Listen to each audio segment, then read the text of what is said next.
ഈശോയിൽ പ്രിയമുള്ളവരെ, നമ്മൾ തപസ് കാലത്തിലെ 3-ാം ഞായറിലേക്ക് എത്തിയിരിക്കുകയാണ്. ഇന്ന് തിരുസഭ നമുക്ക് നൽകുന്ന വായന യേശുവും സമരിയാക്കാരിയും തമ്മിലുള്ള സംഭാഷണ രംഗമാണ്.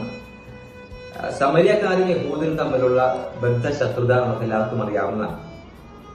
2 വാക്യങ്ങൾ അടിസ്ഥാനത്തിൽ നിങ്ങളോട് ചെറിയ രാഷ്ട്രീയം പങ്കുവെക്കാൻ ആഗ്രഹിക്കുകയാണ്. ഒന്നാമത്തെ 4-ാം അധ്യായത്തിൽ 28-ാം വാക്യം ഇങ്ങനെയാണ്: ആ സ്ത്രീയാകട്ടെ കുടം അവിടെ വെച്ചിട്ട് പട്ടണത്തിലേക്ക് പോയി. അതായത് ഈശോയെ അനുഭവിച്ചറിഞ്ഞ ആ സമരിയാക്കാരി അവിടെ നിന്ന് പട്ടണത്തിലേക്ക് പോയി. ഇനി അടുത്ത വചനം അതേ അധ്യായത്തിലെ 40-ാം വാക്യം: ആ സമരിയാക്കാർ അവന്റെ അടുത്ത് വന്നു തങ്ങളോടൊത്ത് വസിക്കണമെന്ന് അവനോട് അപേക്ഷിക്കുകയും അവൻ 2 ദിവസം അവരോടൊപ്പം വസിക്കുകയും ചെയ്തു. അച്ഛൻ പറയാൻ ആഗ്രഹിക്കുന്നത്, ആ സമരിയാക്കാരി പട്ടണത്തിൽ പോയി അവിടെയുള്ള സമരിയാക്കാരെല്ലാവരും ഈശോയുടെ അടുക്കലേക്ക് കൊണ്ടുവന്നു.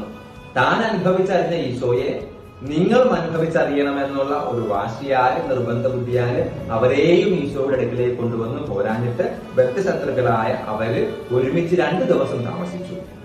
പ്രിയമുള്ളവരെ, ഈശോ ഇന്ന് നമുക്ക് നൽകുന്ന സന്ദേശം എന്ന് പറയുന്നത്, സമരിയാക്കാരിയെ പോലെ ഈശോയെ അനുഭവിച്ചറിഞ്ഞവര് എല്ലാവരെയും ഈശോയുടെ അടുക്കിലേക്ക് കൊണ്ടുവരണം എന്നത് ഈശോ ഈ തപസ്കാലത്ത് നമ്മളെ ഓർമ്മിപ്പിക്കുന്നുണ്ട്. ഈശോ നമ്മളെ